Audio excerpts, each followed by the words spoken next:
early 60s, British jazz was still suffering from an identity crisis, struggling to free itself from American domination. It always was a problem for most of the generation before my generation, I think. They had a sense of a sort of inferiority complex. We are English, we are European. We must find our own voice. In 1965, pianist and composer Stan Tracy took a giant step for independence with Under Milk Wood, a landmark recording for British jazz. This was not British jazz, this was world-class music. Before the Americans came over, we didn't really know how good we were. And it wasn't until they came over and told us how good we were that we started to realise that maybe we weren't bad after all. But now the next generation of jazzers was preparing to storm the gates. They would liberate British jazz in a decade that was to witness radical social change, the rise to power of rock music, and the emergence of Britain as the musical capital of the world. This was a very individualistic bunch of guys that went their own way and did their own thing. A, B, C, D, E, F, G, H, I, J, K, L, M, N, O, P, Q, R, S, T, U, V, W, X, Y, Z. But it was going to be a very bumpy ride.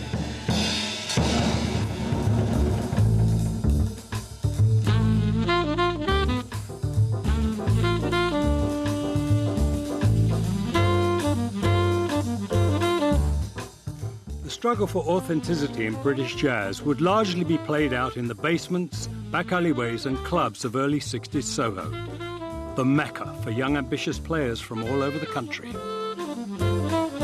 After Plymouth, it was heaven. I think the night I arrived, Dexter Gordon was playing at the Marquee Club. Once you got over the initial shock of some of the crazy characters that were there, it was sort of everybody seemed to know each other. And it was great. It was like a little village. The whole place was roaring in Soho. Mind you, I mean, we didn't have any money. I would go down to Ronnie Scott's club in Gerrard Street and stand outside to listen to the music. I mean, it was too expensive to go in. And the same applied to many other places. I remember listening, the first time I heard Bill Lesage and Ronnie Ross was outside at the Flamingo Club, just standing at the door, hanging around, and you catch half a set.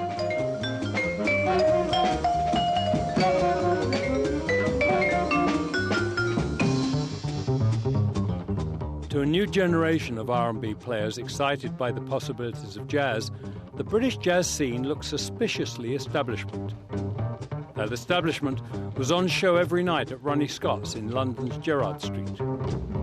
Like Scott and Tubby Hayes a decade earlier, these young guns found themselves on the outside looking in. We were really young whippersnappers, you know.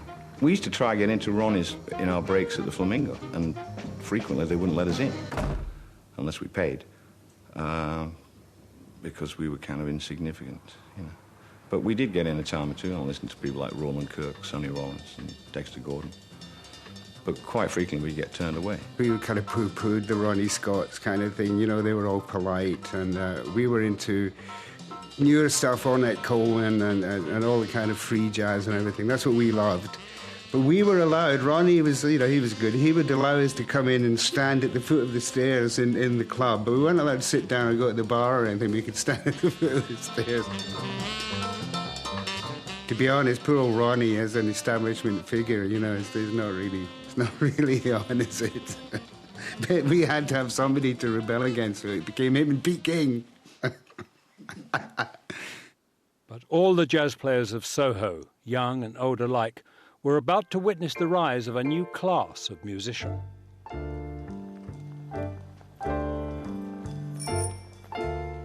At that time, the universities were bursting at the seams with people playing jazz.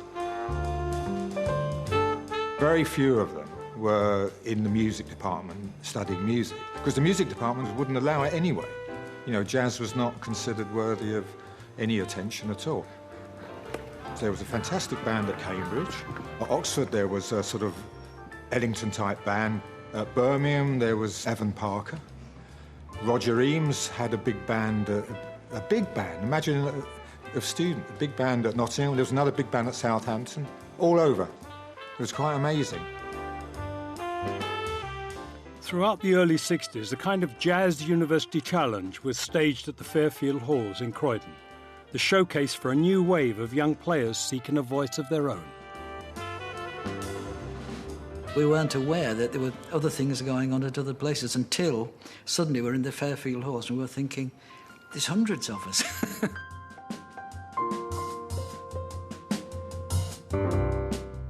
But this was the early 60s. Just as the rarefied atmosphere of academia had grown accustomed to the distant sound of saxophones on a summer afternoon, the British R&B explosion laid waste to campus jazz. It just went like that, and they just started booking rock groups. Whereas people before had been playing saxophones and drums, now they were toting guitars around. And it was the beginning of everybody wanting to be a rock and roll star, I suppose. It wasn't just the universities that switched their allegiance from jazz to the R&B that would soon morph into the British rock scene. Across the country, R&B was putting the squeeze on jazz in its traditional home, the clubs. Just as the new generation of players readied themselves, established jazzers found themselves on the eviction list. There's no question that the jazz scene, which was the alternative music in the UK to the Billy Cotton Band show, effectively, in the clubs, gave way to the blues scene. Some of the best jazz venues have been taken over completely. Like we used to play regularly at the Cavern in Liverpool, and the Beatles just took it over, and that was the end of jazz there. And the same thing happened at the Marquee with the Rolling Stones. We lost a lot of work. It felt like an invasion, you know, of the orcs, really. The orcs were coming out of the underground and taking over. We used to play at the Flamingo, and the two brothers who ran it were standing at the door. And as I walked up the street, they were both shouted, "Jazz is dead! Jazz is dead!" A lot of the modern jazz brought it on itself a bit because it had become very formulaic, and people just responded much more to this more earthy, sort of immediate sort of music. One club that briefly accommodated both jazz and R&B was the Flamingo in Soho's Wardour Street. It was here that aspiring jazz musicians could play R&B for the dance floor at the same time as getting their jazz fix. Even on the all-nighter sessions, we played opposite jazz groups. Certainly for the first several months, we played opposite the Johnny Birch Quartet, which was Dick Extell-Smith on tenor, Johnny on piano, Ginger Baker on drums, Jack Bruce on bass. And they were playing jazz. And we played more R&B for the dancing, as it were. But we were exposed to the best of British jazz every weekend. The Flamingo was the centre of the universe, and there's no doubt about that. The musicians owned the Flamingo. There was a band room there that had a pet rat and everything. It was a great, great place. When I played in the Flamingo first, they wouldn't let me play the piano because the piano was reserved for jazz musicians, and we had to rent a little old upright. And even though John McLaughlin was in the band at the time, they still wouldn't let me play that piano because that was for the jazzers. So I just bought my Hammond organ, and that was it. They used to bust the club quite a lot. The police would come in, and you'd hear all this rustle of people dropping things on the floor. Jazz players like Jack Bruce, Ginger Baker, Dick Extell-Smith and Graham Bond were just a few of the musicians who decided that R&B offered the best chance to play and make a living. They came together in the Graham Bond Organisation, Britain's leading R&B band and arguably the UK's first supergroup. Jack Bruce and Ginger Baker, you know, and Graham Bond, they were all young, would-be modern jazz musicians, but they said, OK, this is too good to miss. I mean, most of the early sort of rock and roll or pop musicians were actually sort of closet jazzers, you know, people who needed to eat, you know. So, yeah, so there's all that kind of guys playing cling, cling, cling, cling on the piano, you know, who are actually brilliant jazz piano players. Graham, I think, realised that there was a huge world out there he would never touch as a white English jazz musician. And I think he was very bright and very sharp, and I think he felt that when the blues boom came along, there was a synthesis he could get hold of. I think that band's very important because That's the sort of nucleus, if you like, of the English rock scene, really. You know, Jack, Bruce and Ginger Baker and Graham really tearing it up in a very original way. Because they were jazz players, that was serious music, and that's why it took off. It was kind of stormy with an R&B beat. It was tenor. Oh!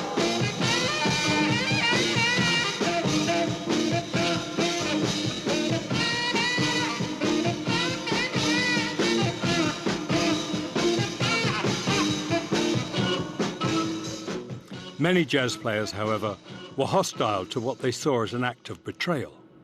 When Graham Bond offered me the job to take over from Ginger, two very famous jazz musicians literally got hold of me and sat me down at another table and said, "Now look, you know, you're wasting what are you doing this sort of music for? You know, you're gonna waste your career. This is not correct." I knew I could never be an interesting jazz drummer, in my view, because I'm white and I'm English and it's an American folk music, and all I would ever do is be second-hand. And we are surrounded today in this country by second-hand jazz musicians. Many young musicians were determined to play jazz and remain resistant to the seductive lure of R&B. I don't know, it never interested me that. I just thought it was all overinflated, really, for what it was. But, you know, history has certainly proved me wrong. It wasn't a direction I felt I could go in. I mean, it's not I had anything against doing it, but it just wasn't in my nature, so I just stuck to what I did. A hero of the emerging generations of jazzers was the alto player Joe Harriott, the founding father of European free jazz in the early 60s. In 1965, he recorded Indo-Jazz Fusions, mixing Indian classical music and jazz while the Beatles' guitars were still gently weeping. He was the first man I ever heard play what they used to call free-form music. And we all thought he was crazy, of course. Looking back on it, I mean, he was way ahead. He got criticised quite a lot at that time by the conventional jazz fraternity on the lines of, what on earth is he doing? Musically, to me, he was the most interesting person around at that time, from the late 50s through to the early 60s. He just had this authenticity about his playing that a lot of British horn players, were looking for. He just had it, Authenticity, originality and innovation were the hallmarks of a new club opened in 1966 in this little London backstreet. The Little Theatre Club was established by ex-RAF band members, Trevor Watts, Paul Rutherford and John Stevens. Influenced by the European avant-garde and American free jazz, the club became the home of untethered expression and has proved an abiding influence on successive generations of British jazz. He was at the top of a long set of stairs, a nightmare for drummers to get the kit up there. You went into a little alleyway, and then up the flight of stairs up to the top, and there's a little theatre with a bar, just a small theatre. Probably fit about 40 people at a cram, If everybody that tells me they used to see me at the Little Theatre Club, I don't know where they would have fitted if they'd all been there. It was all black, and there'd quite often be stage sets that they wouldn't take down, and you played on a stage set. That place was a place of letting out steam, because we couldn't let our steam out actually anyway in the jazz clubs. Sometimes I was told that I should play not too loud. And then there, you'd break the drums there at that little theatre. People could do anything they wanted, try anything they wanted. If you thought, what would it be like to play all night and just collapse at the end of it, you could do that if you wanted to. It was like, show me yours, I'll show you mine, kind of a thing, and sharing ideas. It was all music, really.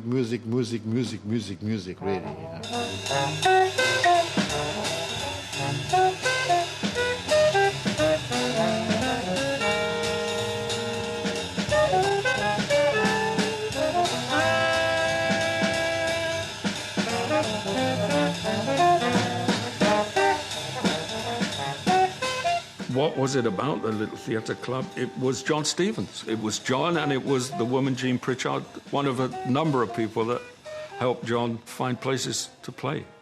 He was good, very socially active character who could talk people into being involved in projects.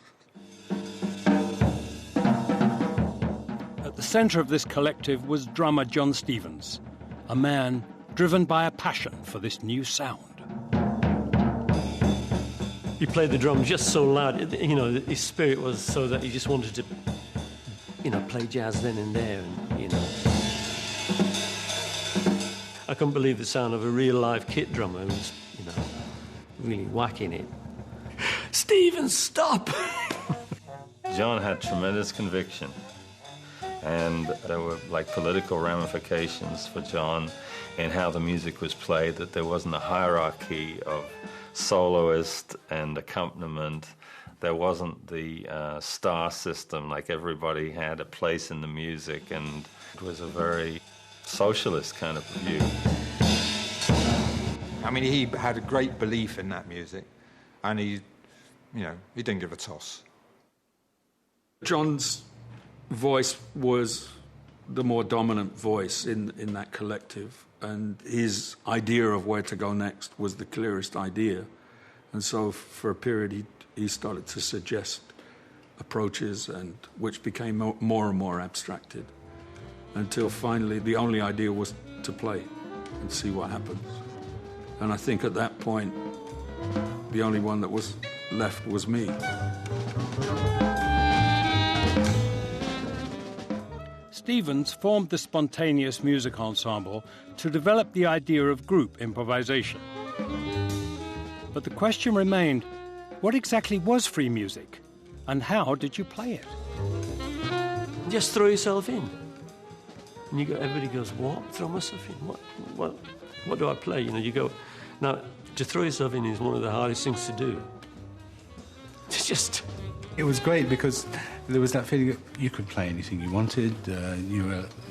Just let it all hang out, blah, blah, blah. Yeah, I mean, just play anything. Doesn't matter what... But what is play anything? Where do I start? What do I do? For me, the idea was to go absolutely as far as possible and find out for myself whether I'd gone too far. And still thinking like that, you know, I want it to sound new. We always felt a little bit uncomfortable with it, you know, that you kind of, it's like sort of airing your dirty linen in public or something. You know, I think you should be a bit more together, you know. Myself, it's just you know, my Calvinist background. I just think you should be practice a bit more in private. In October 1966, Ronnie Scott opened a new, bigger club in Soho's Frith Street. The lease on his original club in Gerrard Street still had 18 months to run. Now christened the Old Place, Scott offered it as a base for the new school of British composers and musicians. He asked John Stevens to run it.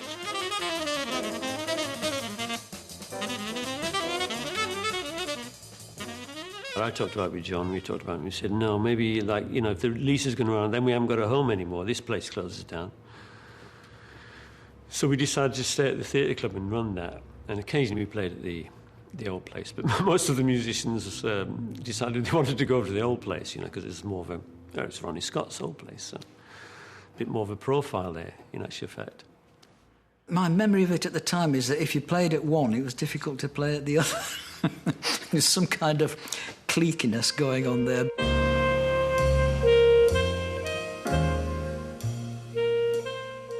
The Old Place soon became the home of young composers not attracted by free improvisation, but equally determined to find a distinctive British jazz voice.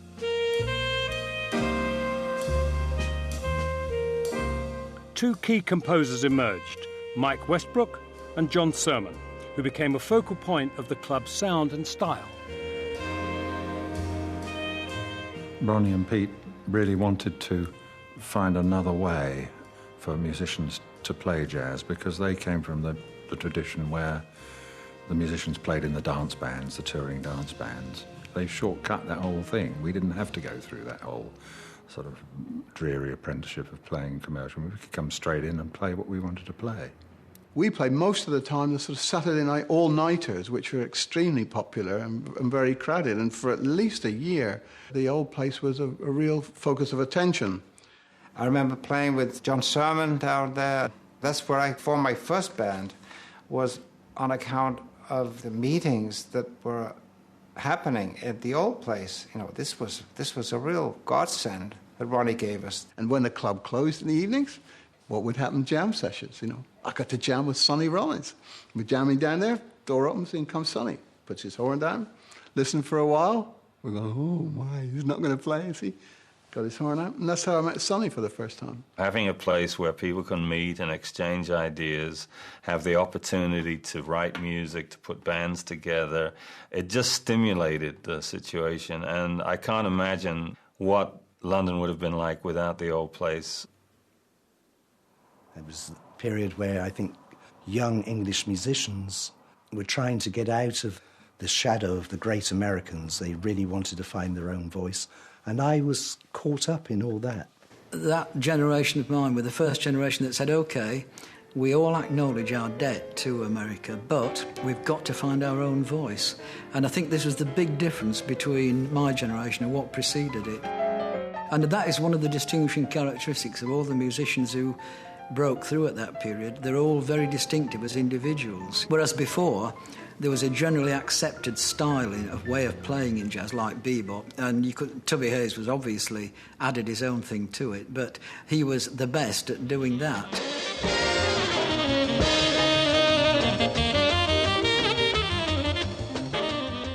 Despite radical innovations from the younger players, the godfathers of British modern jazz were still heavily indebted to the Americans.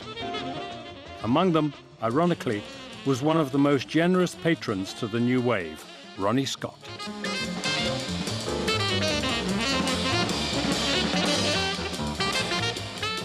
He just loved American jazz, and that's what he sought to play, and he had no particular desire to question that or, you know, do something particularly British. I wasn't particularly consciously trying to break with that, but I just found it started coming out differently, you know, writing original compositions.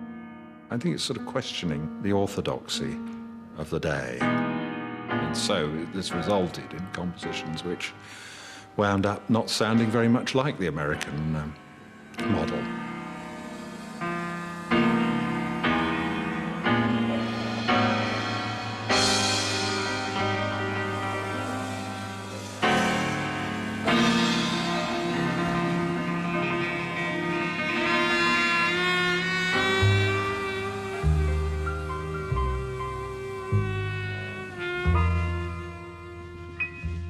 Critics and people started to take an interest and started to talk about British jazz in the way that they talk about Brit art now or something. I don't think there was a British school of jazz, and if there was, I certainly wouldn't have wanted to be part of it. I think it's important we don't obsess about this. I think that, you know, nationalism in music is bad, just like nationalism in everything is bad. And yet there were composers giving natural expression to their British roots through music and song that drew on folk and liturgical sources. There was this optimism in the 60s, and all the other things that, you know, that the media go on about. And England still had income from what was left of the empire. In fact, it was really working with Michael that made me realise, in a way, my Englishness, because I sang songs that he'd written, and of course I'd never heard anybody sing them before. So I sang them in my voice, and in an American accent wouldn't have sounded right. Listen to your heartbeat, and the answer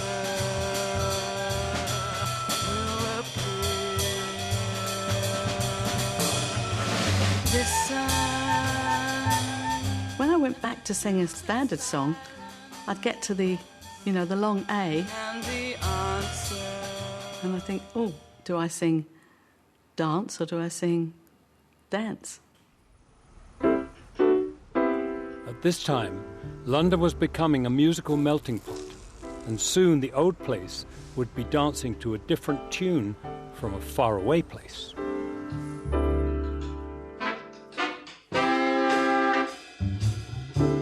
Throughout the 50s and early 60s, a vibrant jazz scene had developed in South Africa, despite an apartheid regime that banned blacks and whites mixing. A group of defiant jazz players had emerged, determined to seek freedom for their music. I would play with a white band behind the curtain, behind the stage. I couldn't be seen, you see, playing with white people. A lot of bands disbanded through this fact, and we thought, no, we're going to save this, and they're not going to dictate to us what to do, so we skipped South Africa. Foremost amongst these groups were the Blue Notes. Led by white pianist Chris McGregor, their mix of township Kwela music and hard bop would transform British jazz. London was the mecca of jazz then. Mecca, like Paris and London, was the mecca of jazz, so we decided to come here for a challenge and for everything else.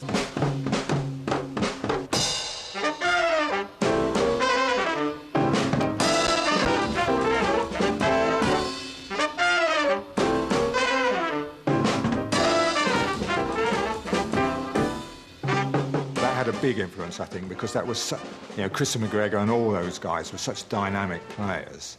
We had some surprises for London as well, like people had never heard a trumpet player like Monges giving that energy.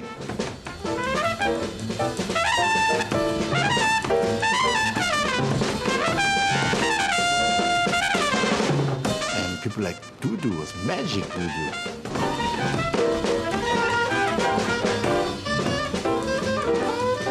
Chris McGregor, the greatest composer, really. Piano player, fantastic.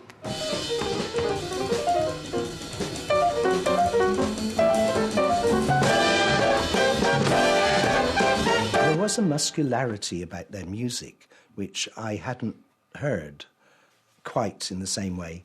And it was very different from American jazz. I mean, you could hear those African roots. They were wild. But it was the wildness of rock music that inspired another set of jazz musicians.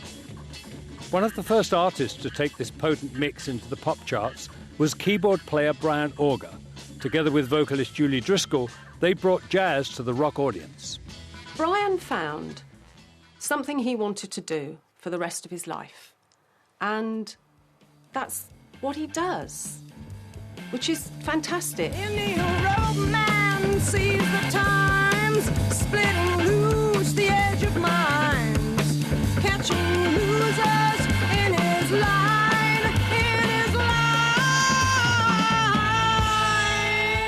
Jazz was always something that was part of me, but it's those inverted commas of sort of fusion, jazz, rock.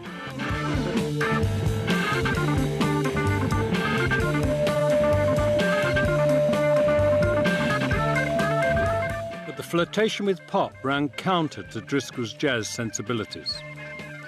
Of course, I'd hidden behind all this sort of amazing sort of makeup that I'd constructed. I found it really very pressurising to be picked out and to be constantly in front of the cameras, and I think it made us all feel a bit awkward, really. I don't think fame rested very well on my shoulders, really.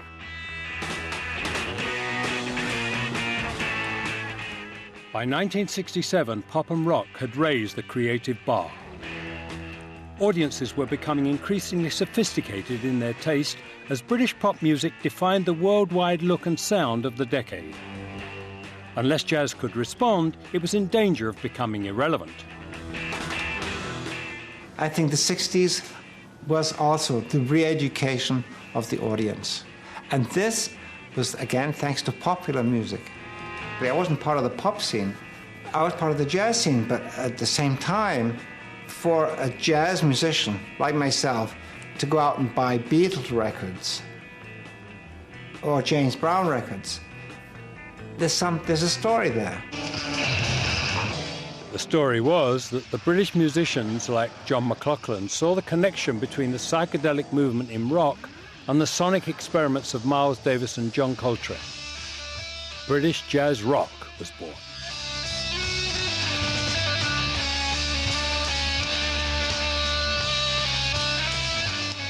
We were all looking for new tones on the guitar. I was bored with this kind of jazz guitar tone, you know. I was listening to Coltrane, and he was breaking the barriers of sound. And Jimmy came, and he too started to break the barriers of sound. Jimmy had an influence on me like he had on everybody.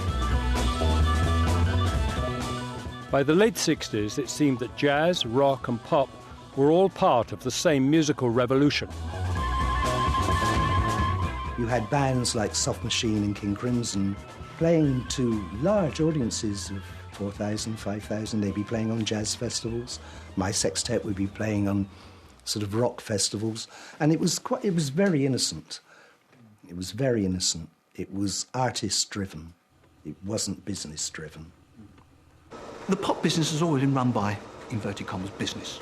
But there was a wonderful moment in time from sort of 1968 to about 1972, and the business was running to catch up. What is this? What's going on? What's, you know? Those not seduced by rock or electrical amplification were excluded from this music biz frenzy. The Rendell Carr Quintet developed a distinctive, delicate sound of their own that appealed to a tiny but enthusiastic audience.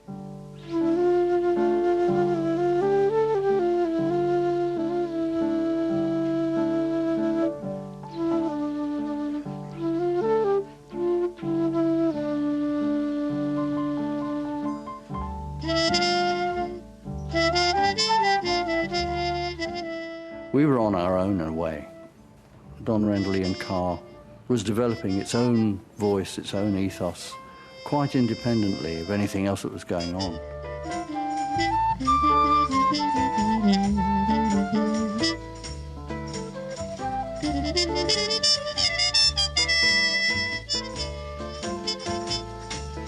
I wrote voices, which Rendell Carr played a lot, and Norma used to sing. Black Marigolds, Dusk Fire, Black Hair, a few others. Deliberately in that genre. They were all written very quickly because they were so simple.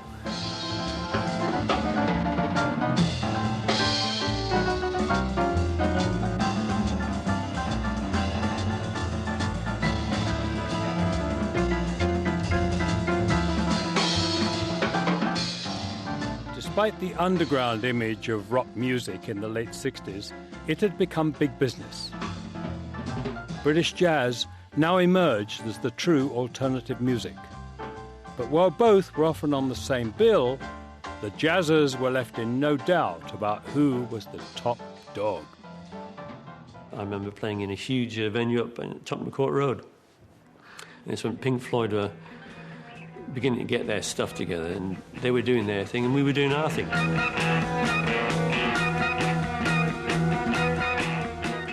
It was Barry Guy, Paul Rutherford and myself just doing improvising, but primarily they wouldn't be interested in what we were doing, they'd be interested in what, as you know. Yoko got involved with the band for a while when she came over here. And Yoko brought John Lennon up there too. But what they did was said, is it okay if we stop the show and we can do 20 minutes or what it is, and then you can join us? And all John said when in the dressing room afterwards, well, see you on top of the pops then, lads. Meaning, like, no chance, you know.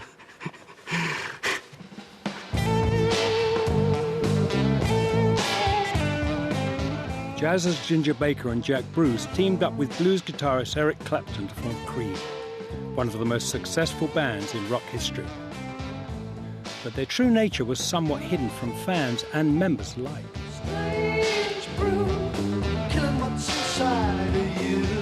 What it meant was that I could play jazz in front of like vast audiences and get paid for it, because that's basically what Cream was. It was basically a free jazz trio with Eric playing the Ornette Coleman part without knowing it. You know, we just didn't tell him that he was actually Ornette Coleman.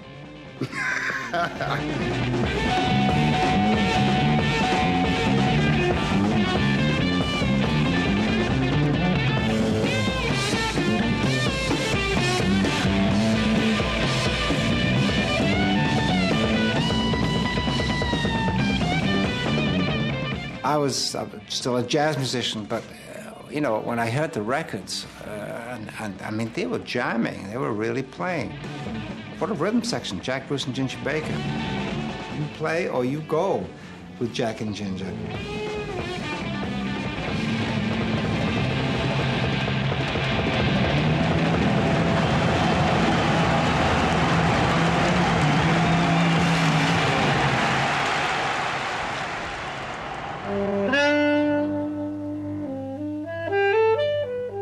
While Cream were filling stadiums across America, the freeform activities in the Little Theatre Club and the composers from the old place were also attracting attention in the States.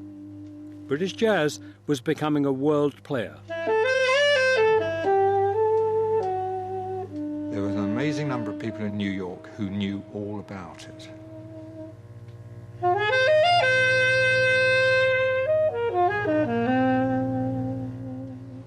And were fans of it. And these people were like talking about, this is great, and he's great, and wonderful, you know, and they're talking about people I knew in London, you know, and I suddenly thought, yeah, we're doing this, we're not waiting for the Americans to do it, we're just doing it. The young British players were doing it, and one of the Americans digging it was the great Miles Davis.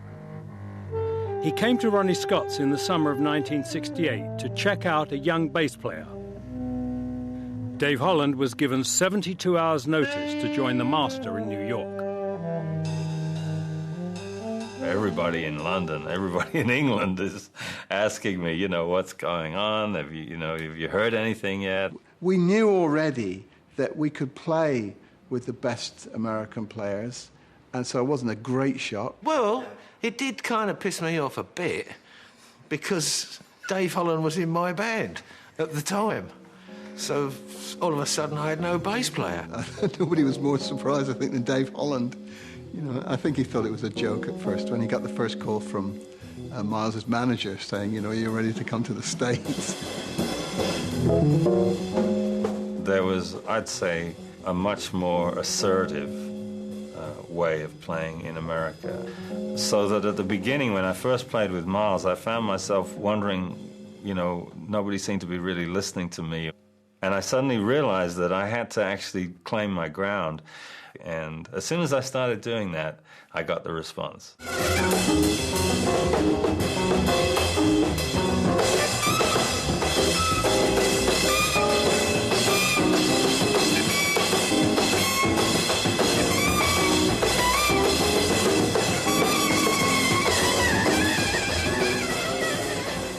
Holland wasn't an exception.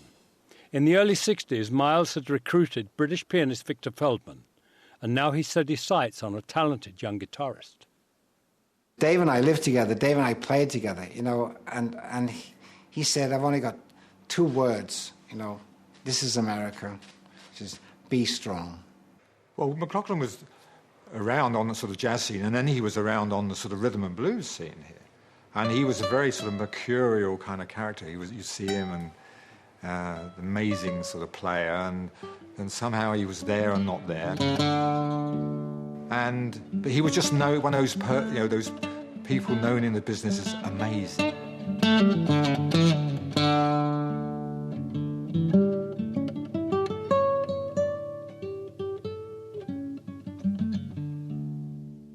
McLaughlin's first experience of working with Davis was recording the classic album In a Silent Way. But the first sessions didn't go well. Miles didn't like it. So he came up to me and he said, why don't you play it alone? So I said, you want the chords and the melody? Yes.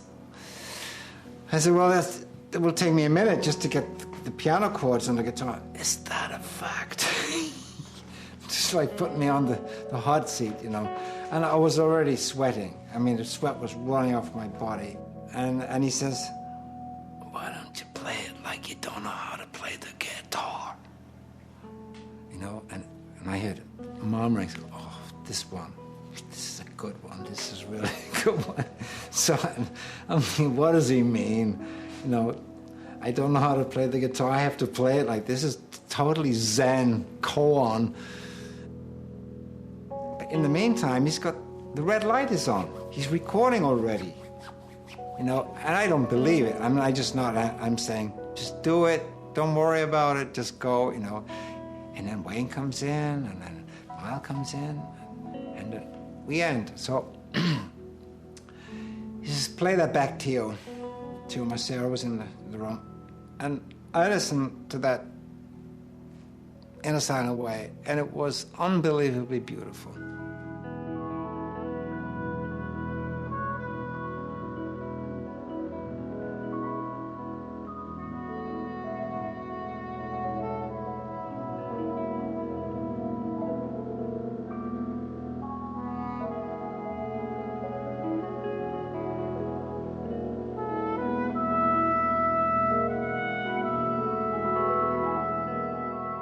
While McLaughlin and Holland were fulfilling a dream in America, back in London, a willing prisoner was about to emerge, blinking into the sunlight. Stan Tracy had finished his time at Ronnie Scott's. I'd been at the club so long that I guess people had forgotten that I was there. You know, I was totally exhausted. You know, I didn't take a holiday during that 6 years because I was having so much fun. And, you know, I was really sort of whacked out.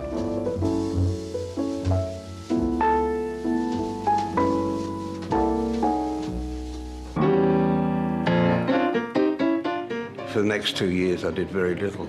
I was just recovering from the excesses of those 6 years.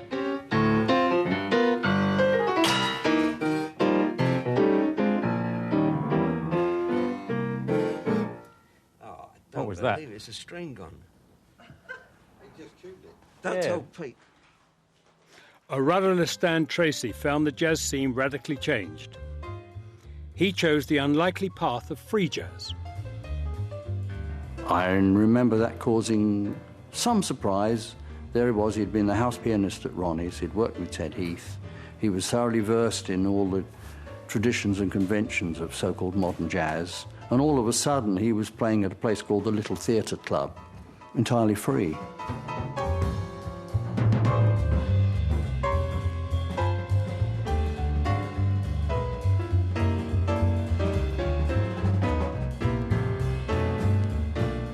I didn't have the same sort of confidence playing that music. I was never sure if I was doing the right thing. Doing what they felt was the right thing at this time were a group of jazz musicians headed by drummer John Heisman. Formed in 1968, his band, Colosseum, defined the very essence of jazz rock. Dick Exton-Smith thought he was joining a blues band. This became a bone of contention in the first 3 or 4 months because it was quite clear to me that we couldn't be just a blues band.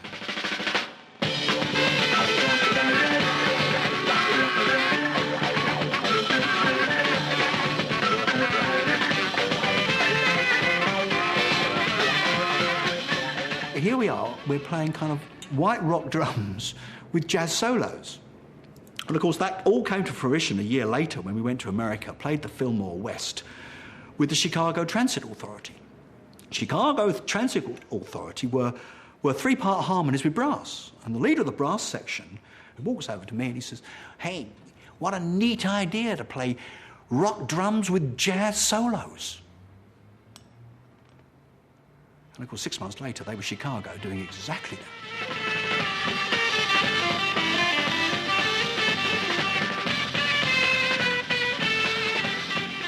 Heisman's route to jazz rock seemed like a logical progression. But in 1969, Ian Carr, co-leader of the Rendell Carr Quintet, confounded jazz purists when he formed Nucleus. the group that transformed jazz rock into jazz fusion. We've taken over some of the rhythms and sounds that rock musicians have developed, especially electronic sounds. You begin by using electricity for amplification to hear yourself. Then you start to realize that it's a whole vocabulary in its own right. I wanted to have a group that was contemporary and which was very flexible and which you could add to, hence just nucleus, you know. Then you can actually use a foot pedal, which we've got plugged in on the floor here, and by clicking it over like that, you can then use a wah-wah pedal.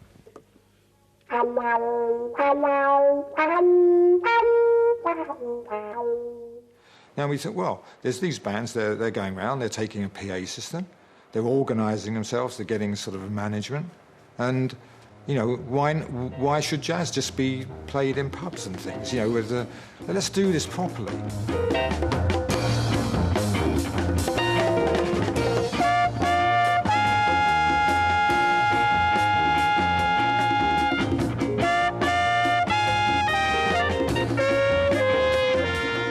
It was a sort of pioneering band, and I think we suffered from that. Started to suffer from that a bit. It was, you know, a lot of people later said, "Oh, what a great band," and I sometimes think, yes, well, if you'd booked us then, it would have been more helpful. While some jazzers were buying Marshall amps and wah-wah pedals, others were more sceptical. What did you make of that? Not a lot. It didn't appeal to me at all. I think that generation that started, they didn't have the same negative connotations about rock. They sort of grew up listening to rock and roll, and jazz, and then they managed to fuse the two together, where it was a little more difficult for myself and people in my generation and the one before. What you're witnessing is the countdown to a jazz purist nightmare. 9, 8, 7, 6, 5, 4, 3. It was loud, and it was electric, and it was fast.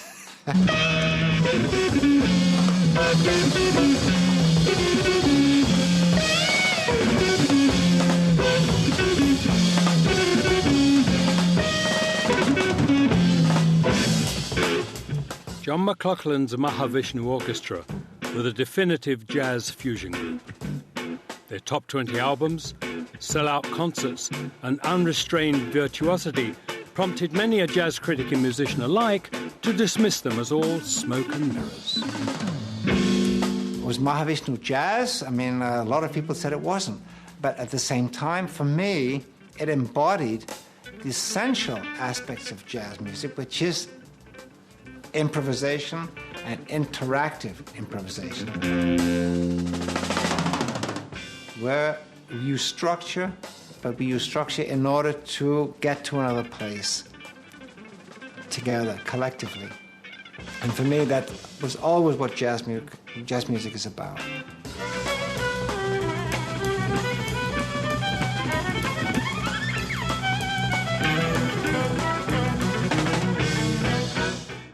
As McLaughlin became a jazz guitar god and the music industry began to believe that jazz could sell millions, pianist and composer Keith Tippett was conceiving one of the most ambitious projects in jazz ever staged. Centipede was a 50-piece ensemble that united classical, rock and jazz music on an unprecedented scale. It just sounded so fantastic. It sounded as though it couldn't actually happen. And then, of course, he asked me to write the lyrics. So, I mean, you know, it became a kind of a dual thing. Not quite dual, because it was Keith's baby. They were all friends. Virtually all of them were friends. And I wanted to write this piece to entwine these three musics. I wasn't interested and never have been in crossover or fusion. I wanted to write a piece which would encompass people's musical backgrounds, and it just took off. Just people went crazy about it. And we had sort of mainstream press as well, like middle page in the Daily Mirror. I think we were all getting about £100 per man a night Now that's 50 of us, plus about 10 roadies. And the money was there. The money was there.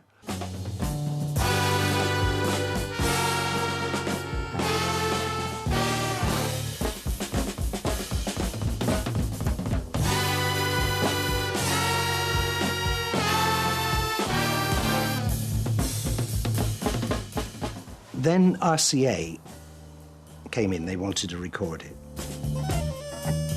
At the time we were making it, it involved a lot of the Chris McGregor band. They were on tour in Germany at that time. They were flying them in every day for the recording sessions. Now that's the luxury on any scene now.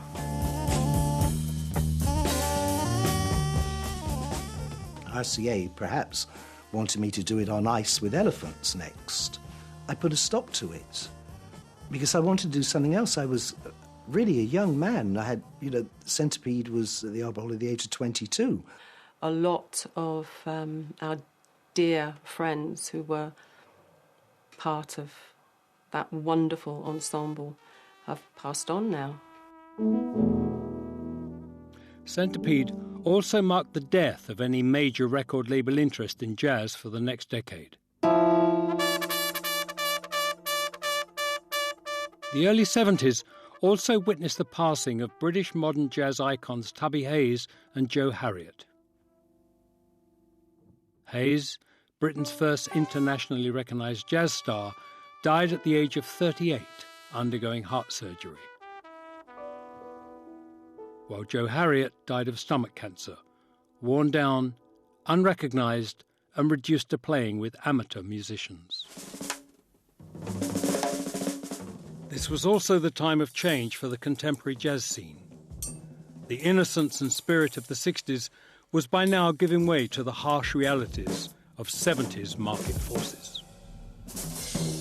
That whole chapter sort of came to an end. The old place had closed, nothing had really taken its place.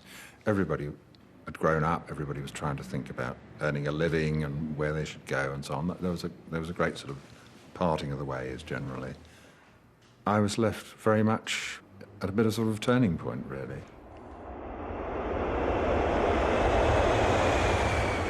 For many of the 60s generation, the future seemed to lie in Europe, where jazz was treated seriously and given support at every level. People are educated in the music and see it has something to do with their town and their families and their community. They support it. It gets supported by the local town, it gets supported by businesses, it gets supported also by the state. I've never really seen that here, if you know what I mean. We don't have too many people like Beethoven and Bach, do we?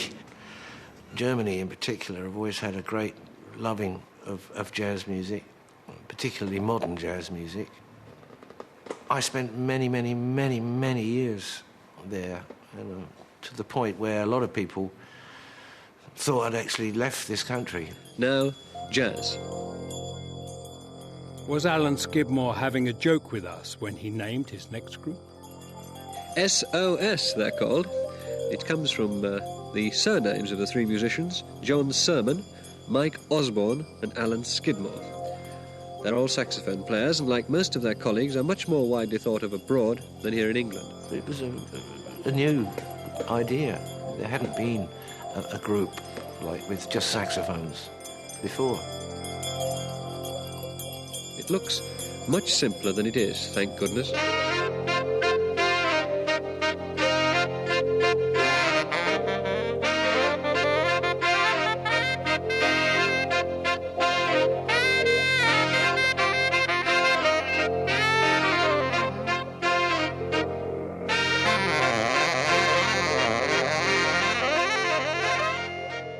SOS fused the sonics of late John Coltrane with newly developed synthesizers, a first for British jazz.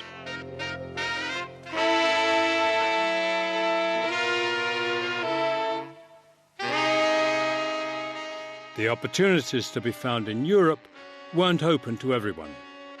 Some artists were trapped at home, struggling to find gigs. Yeah, I do recall getting quite involved in trying to get gigs abroad, and nothing happened, basically. So I thought, OK, this is where I'll do it, here. The work dried up completely. I couldn't find any enthusiasm for playing anymore. There were young musicians who were doing a lot of work because they were involved in the rock fusion thing, you know. It was us old beboppers that was struggling. But help was at hand, in an unlikely guise. Britain's most treasured eccentric and jazz lover Spike Milligan appealed on their behalf. Spike did what he could. You know, he was very keen. I did a series, I think it was Q7. He used to have a musical spot every week, and I did one of those. So in that regard, he did try to help.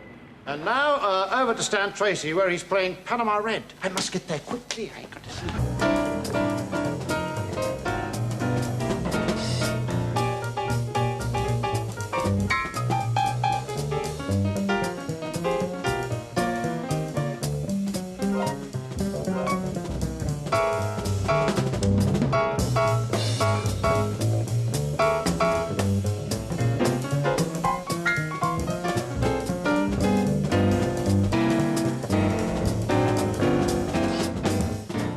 In the 70s and, you know, in that period,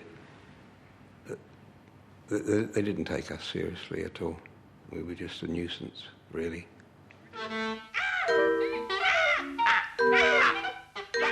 Whereas the straight-ahead jazzers had lost their audience, abstract jazz seemed to have abandoned the audience altogether.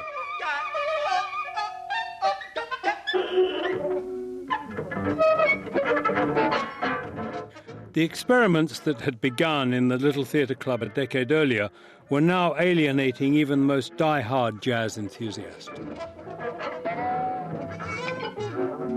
Jazz rock had become more rock than jazz, and fusion, a passing phase. Out of all the musical fashions and turmoil of the 60s and early 70s, British jazz had emerged not with one voice, but with many. But by the late 70s, nobody was listening. The challenge for the next generation was simply to be heard.